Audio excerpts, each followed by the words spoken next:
ክርስቶስ ተንሥአ እሙታን አሰሮ ለሰይጣን ሰላም ኮነ።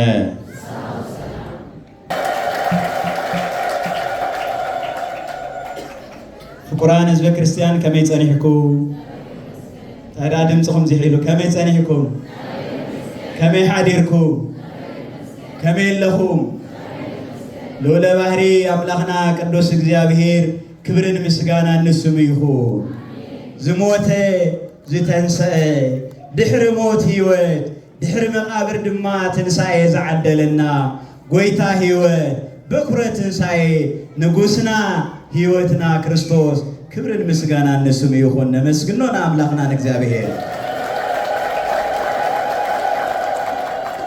ሎሚ እዚ መጽሓፍ ዝነግረና ሎሚ ቃሉ ዝላበወና ነገር እንተሎ ኣብ ወንጌል ሉቃስ ምዕራፍ 24 ካብ ፍቕዲ 29 ዘሎ ቃል መበገሲ ብምግባር እዩ።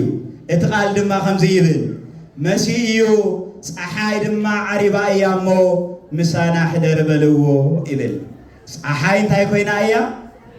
ነገራን እስኪ እንታይ ኮይና እያ?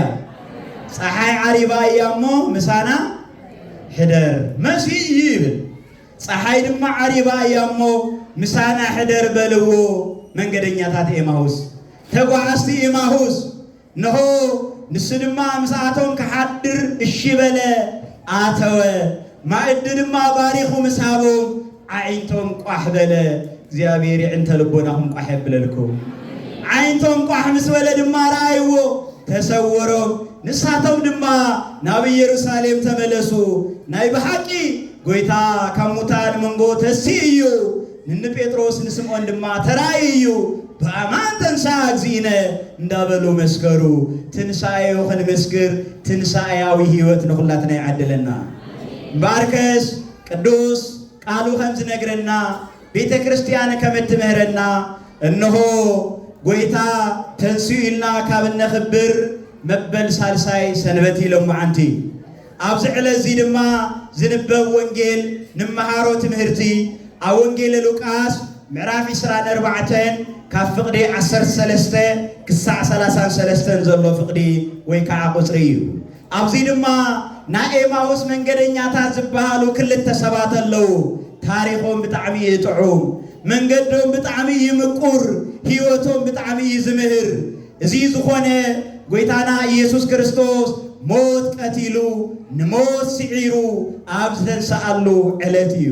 ኩላትና ከምቲ እንፈልጦ ጎይታና መድሓኒና ኢየሱስ ክርስቶስ ምእንቲ ሓጢኣትና ሞተ ይብል መጽሓፍ። ምእንታይና ምንታይና ምእንቲ ሓጢኣትና። ንሱ ሓጢኣት የብሉን ንጹህ እዩ። ንሱ በደል የብሉን ቅዱስ እዩ። ንሱ ነውሪ የብሉን ጽሩይ እዩ። ንጹሃ ባህሪ ቅዱሰ ባህሪ ሕያው ጎይታ ኢየሱስ ክርስቶስ ብባህሪ ሞት የብሉን። ሞት ዝበሃል ከቢድ ፃውራ ግን ኣብ ደቂ ሰባት ወዲቑ ነበረ። እነሆ ካብ ኣዳም ክሳዕ ሙሴ ይብል ሞት ነገሰ። ሞት ኣብ ልዕሌና እንዳዓንደረ ንዘለዓለም ባሮቱ ገይሩና ይነብር ነይሩ። እቱ ባሮት ዝገበረና ሞት ኣብ ልዕሌና ነጊሱ ዝነበረ ሞት ንዑ ዝስዕር ዋላ ሓደ እኳ ይተረኽበን ነይሩ። እቲ ሕያው ጎይታ ኢየሱስ ክርስቶስ ሞትና ምእንታን ክስዕር ሞትና ምእንታን ክቐትል ዝመውት ሥጋ ተዋሃደ። እነሆ ድማ ብዘመነ ጲላጦስ ጴንጤናዊ ንመስቀል ሞት ተሓላሊፉ ተዋሃበ። ብሓይሉ ብስልጣኑ ከም ዝተንስአ ብፍቓዱ ድማ ሞተ። ነፍሱ ካብ ሥጋው ፈለየ። ነፍሱ ካብ ምንታይ ይፈልዩ? ንገሩኒ፣ ካብ ምንታይ? ካብ ስጉ። ነፍሱ ካብ መለኮት ኣይፈለየን። ነፍሱ ካብ ስጉ ይፈልዩ። መለኮት ካብ ሥጋ እውን ኣይተፈለየን። ሪኹም ዶ? ተዋህዶ ማለት እዚ እዩ። ሓደ ገለ ሰባት ዘይተረድኦም ከምዚ ይብሉ፣ ክርስቶስ ኣምላኽ እንድሕር ኮይኑ ኣብ ዝሞተሉ ሰዓት ዓለም መንሒዝዋ ነይሩ ኢሎም ብዙሓት ሰባት ኣለዉ። ንሱ እኮ ዝሞተ ብስጉ እዩ። ብምንታይ እዩ ንገሩኒ? ብምንታይ እዩ ሞይቱ? ሞተ በሥጋ ወሃይወ በመንፈስ። ብሥጋ ዝሞተ ብመለኮት ድማ እንታይ ኮነ ይብል መጽሓፍ። ብመንፈስ ድማ እንታይ ኮነ ይብል? ሕያው ኮነ። በመለኮቱ ንሱ ሞት የብሉን ግን ከዓ መለኮት በስጋ ስጋ ድማ በመለኮት ናይ ስጋ ጥራይ ዝበሃል ነገር የለን ናይ መለኮት ዝበሃል ጥራይ የለን ድሕረ ተዋህዶ መለኮት ምስ ስጋ ሓደ አካል ሓደ ባህሪ ድሕረ ተዋህዶ ስጋ ምስ መለኮት ሓደ አካል ሓደ ባህሪ እዩ ድሕረ ተዋህዶ ክልተ አካል ክልተ ባህሪ ዝበሃል ነገር የለን ንሱ ብስጋ ዝሞተ ብመለኮት ድማ ሕያው ዝኾነ ሪኹም ዲኹም ኣብ መስቀል ከሎ ብኹናት ምስ ተወግአ ጎኑ ካብ ጎኑ ይብል ውዑይ ደምን ኩሕሊ ዝመስል ጽሩይ ማይን ተኸዓወ ፈሰሰ ይብል እቲ ደም ህይወትና መስተና ኮይኑ እቲ ማይ ድማ ንጥምቀትና ኮይኑ ካብ ዝሞተ ሩቅ ወይ ከዓ ተራሰብ እንድሕር ሞይቱ ውዑይ ደም ይፈሰር ነገሩን እስኪ ውዑይ ደም ይሑዝሪ ካብ ዝሞተ ሰብ የለን ነፍሱ ሁሉ ሰብነቱ ሁሉ እንታይ ይኸውን በረዲ ዝኸውን ጌታ ግን ብስጋ ዝሞተ ብመለኮት ሕያው ስለ ዝኾነ ኣብ ዝሞተሉ ሰዓት ንሱ ብስግኡ ዝሞተ ብመለኮት ሕያው ስለ ዝኾነ ጎኑ ብኹናት ክውጋእ ከሎ ካብ ጎኑ ውዑይ ደም እቱ ዝፈሰሰ ውዑይ ደም ንሓጢኣትና ኣቃፂልዎ ክብርን ምስጋና ንስሙ ይኹን ሓጢኣትና ዘቃፀለ ውዑይ ደም እዩ ሓጢኣትና ዘቃፀለ ደም ነቲ ሓጢኣትና ፈልዩ ዝወቅዕ ክርስቶስ ዕውት እዩ ንመን ከም ዝሃርም ይፈልጥ እዩ ሰይጣን ክቐትል ይመጽዩ ሓጢኣትና ቐፅል ክቐትል ይመጽዩ እቲ ደም ውዑይ ነይሩ እቲ ውዑይ ደም ንሓጢኣትና ደምሲስዎ ንሓጢኣትና በሊዕዎ ንሓጢኣትና ቃፂልዎ ንዓና ግን ደጊፍና ንዓና ግን ህይወት ኮይንና ከምዚ መድሓኒት ንሕማም ኣጥቂዑ ከም ዝኸይድ ኩሉ ክርስቶስ ድማ መድሓኒት እሞ ነቲ ሕማም ዝተባሃለ ሞትና ነቲ ሕማም ዝተባሃለ ሓጢኣትና መድሓኒት ክርስቶስ እንታይ ገይርዎ ቀቲልዎ ክብርን ምስጋና ንስም ይኹን ኣመስግንዎ ንሱ ሕያው እዩ ንሱ መድሓኒት እዩ ንሱ ስለዚ ክርስቶስ ብስጋ ዝሞተ ብመለኮት ድማ ሕያው ስለ ዝኾነ ብፍቃዱ ሞተ ብፍቃዱ ብሓይሉ ብስልጣኑ ድማ ተንሰ እነሆ ድሕሪ 3 መዓልቲ ንሱ ነቲ መቃብር ክፈቱለይ ይበለን መግነዘ ይፍትሑለይ በጃኹም ኣይበለን እነሆ ነቲ ሓመድ ድፍኡለይ ይበለን ነቲ እምኒ እውን ናብዚ የብሉለይ ይበለን እነሆ ብሕቱም ድንግልና ተጸኒሱ ብሕቱም ድንግልና ከም ዝተወልደ ብዝተዓፀወ መቃብር ድማ ሞት ስዒሩ ተንስአ እንታይ ይብሉ ሽላ ነንበሳ ሃዲኑ ክበልዖ ኣይኽእልን እዩ ኣብ ዱር ኣራዊት ከምቲ ንሪኦ እቲ ሓደ ኣራዊት ነቲ ሓደ ኣራዊት እንታይ ይገብሮ ይበልዖ እቲ ሓደ ኣራዊት ነቲ ሓደ ኣራዊት የጥፎ ሽላ ብምንታይ ዓቕሙ እዩ ነንበሳ ሃዲኑ ዝበልዖ ሽላ ዝተባሃለ ድማ ሞት እዩ ሽላ ዝተባሃለ ድማ መቃብር እዩ ሽላ ነንበሳ ሃዲኑ ከም ዘይበልዖ ኩሉ ሞት ድማ ንክርስቶስ ኣይሰዓሮን መቃብር ድማ ንክርስቶስ ኣይሓዞን ሙስና መቃብር ደምሲሱ ንሞትና ቀቲሉ ብሓይሉ ብስልጣኑ ተንስአ ዝተንስአ ጎይታ እዩ ጎይታና ክብርን ምስጋና ንስሙ ይኹን ሞት ዝቐተለ እዩ ኣምላኽና ህይወት ዝሃበ እዩ ንጉስና ካልኦት ብታሪክ ተረድዎ መቃብሮም እንድሕር ርኢናዮም ኣብቲ መቃብር ኣለው ክርስቶስ ግን ኣብ መቃብር የለን እንታይ ኢሎም እቶም መላእኽቲ ንሕና እሞ መቃብሩ ረአዮ ጥራይ መቃብር ባዶ መቃብር ንሱ ንሞት ስዒሩ ተንስአ መቃብር ባዶ ገበሮ ኣረ መስግንዎ መቃብር ባዶ ንዝገበረ ጎይታ መቃብር ንዝሰዓረ ጎይታ ካልኦት ህቡባት ነይሮም ካልኦት ስሙያት ነይሮም ካልኦት ውሩያት ነይሮም ንሳቶም ግን ኣበየለው ኣብ መቃብር ጎይታ መቃብር ኣለኒ መቃብር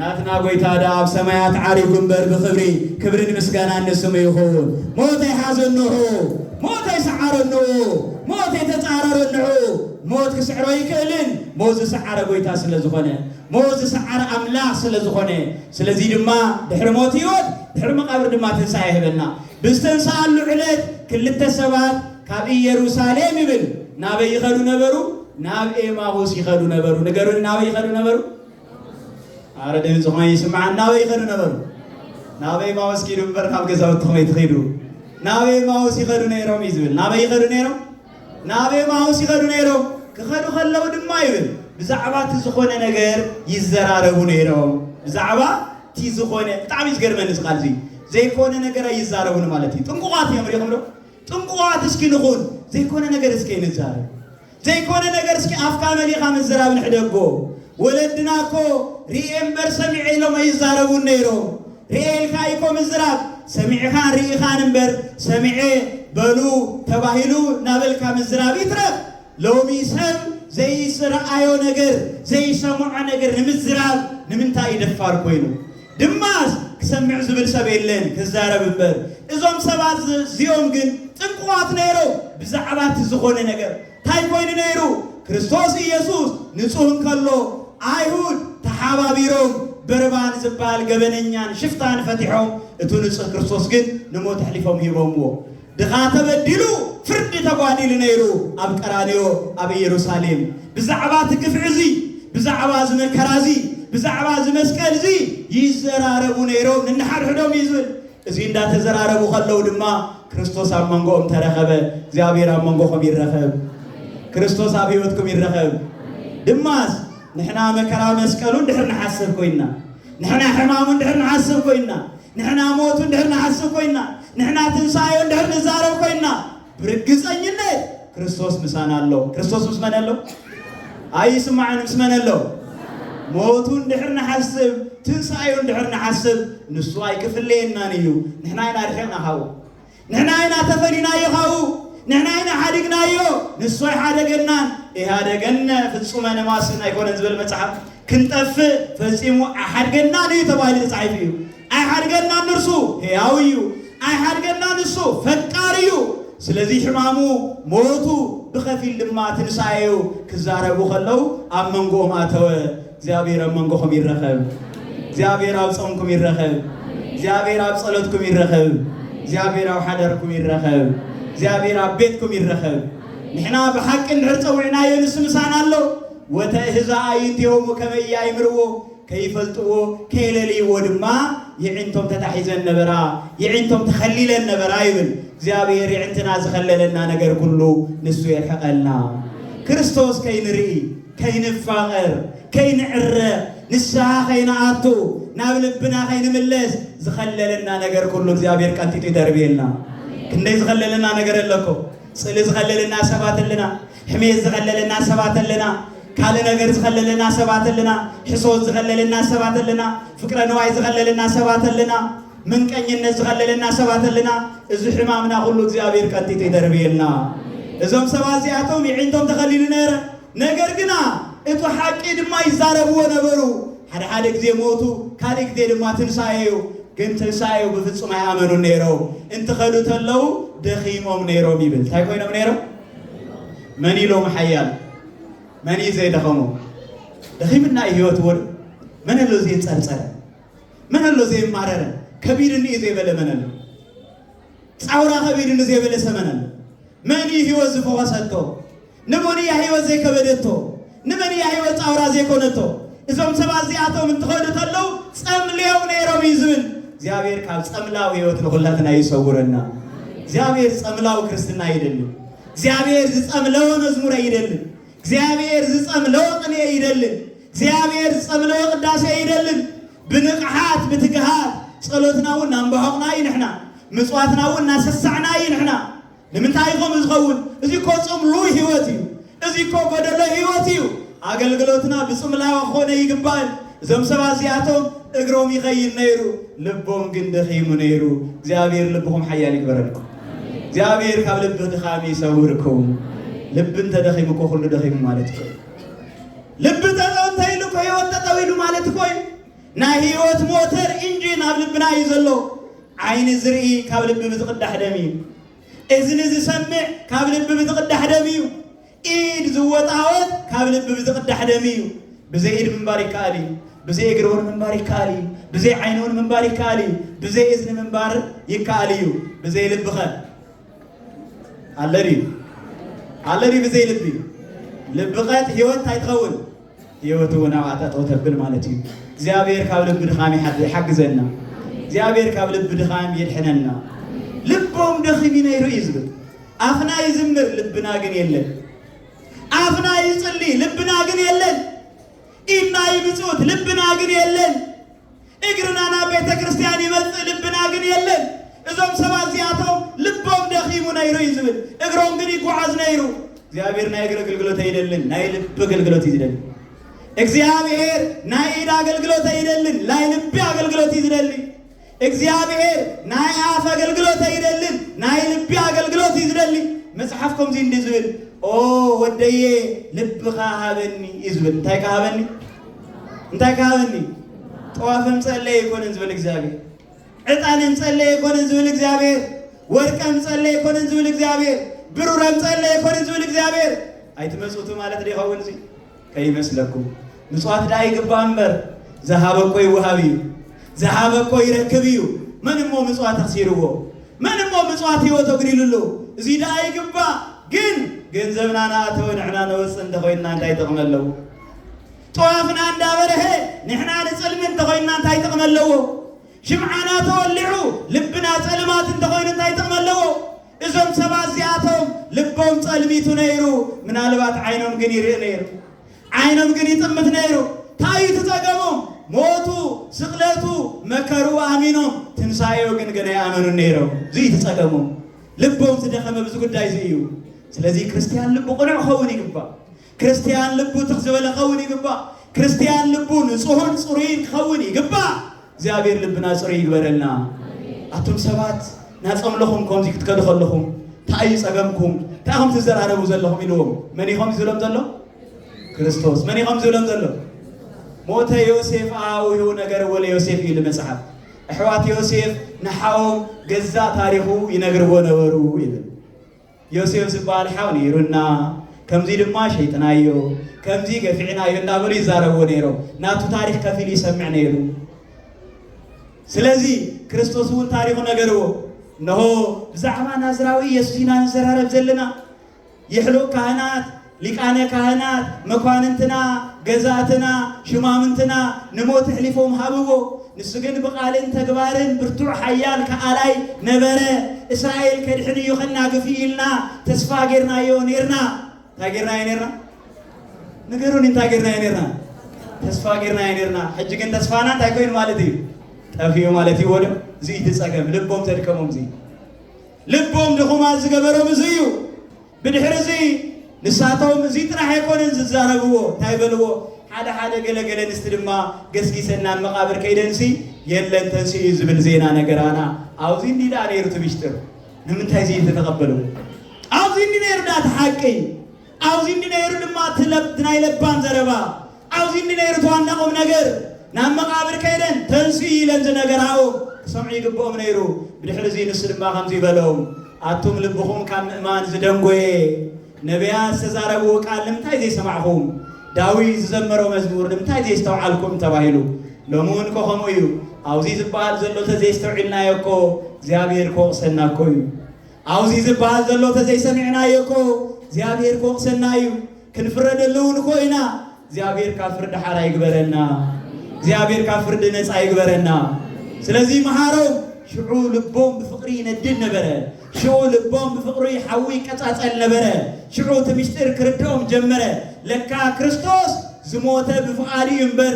አይሁድ ስዒሮም ከምዘ ይኮኑ ተረድዎ ብድሕሪኡ መሰየ እንታይ ኮነ መሰየ ፀሓይ ዓራርቦ ድማ ኾነ ሽዑ ናብ ካሊእ ዝኸይድ መሲልዎም እታ ፀሓይ ዓራሪባ እያ መሲ ድማ እሞ ናብ ገዛና እቶ በልዎ እግዚአብሔር ናብ ገዛውትኹም ይእቶ እግዚአብሔር ናብ አብያይትኹም ይእቶ እግዚአብሔር ኣብ ሓዳርኩም ይእቶ እግዚአብሔር ኣብ መነባብሮኹም ይእቶ እግዚአብሔር ኣብ መገድኹም ይእቶ እግዚአብሔር ኣብ ውላድኩም ይእቶ እግዚአብሔር ኣብ ትምህርትኹም ይእቶ እግዚአብሔር ኣብ መገድኹም ኩሉ ይቀድመልኩም እቶ በልዎ ንስ ድማ እሺ ለካ ንሕና ይፀዋዕናዮ እምበር ንሱ ሳኽባራ እዩ ይፅዋዕ ይመፅእ ዝፀውዖ ኣኽቢሩ እዩ ዝርከብ ለካ ንሕና ይቀረብናዮ እምበር ንሱ ሰይረሓቐን ኣብ ጥቓና እዩ ዘሎ ለካ ንሕና ኢና ደንጉናዮ እምበር ንሱስ ምሳና እዩ ዘሎ እሺ ኢልዎም ኣተወ ምስ ኣተወ ድማ ማእዲ ቀረቡ ነቲ ማእዲ ቆሪሱ ባሪኹ ምስ ሃቦም ዓይኖም ቋሕ በለ ክብሪ ንምስጋና ንኣምላኽና ንእግዚአብሔር ይኹን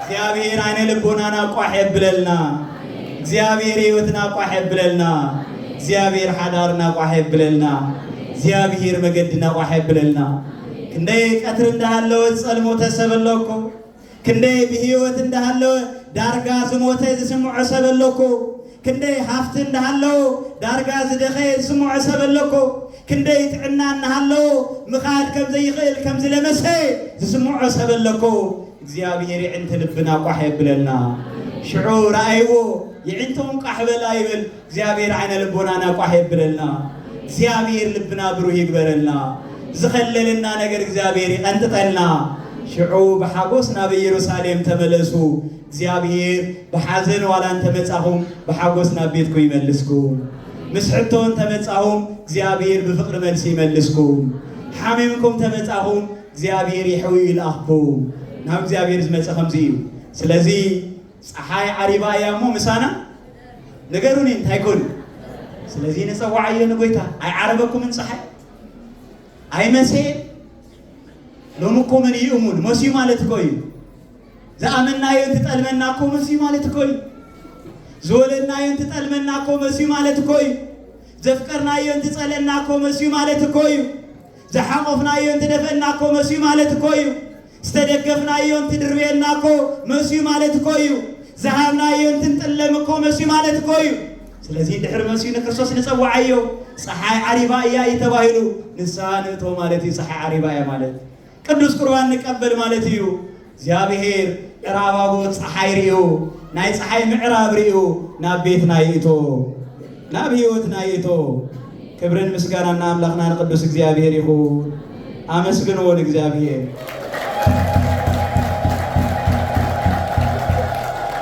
Respected priestess and deacons, dear children of God, all of you, good morning. Morning. Good morning. First, let me begin by sharing the greeting of the resurrection season.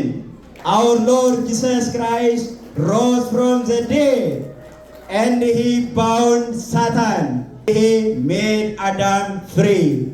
Now a time there is a complete peace and joy. Praise and glory be to God. First of all, I would like to tell you today's reading parts from the Bible. Then I will summarize it because of there is no time. So today's reading part is from the Bible. The first one is 2 Corinthians chapter 5 verse 11 to the end. And the second one is the second epistle of Peter chapter 3 verse 14 to the end. And the third one is the Acts of Apostles chapter 21 verse 31 to the end. And the fourth one is Psalms chapter 12 verse 5.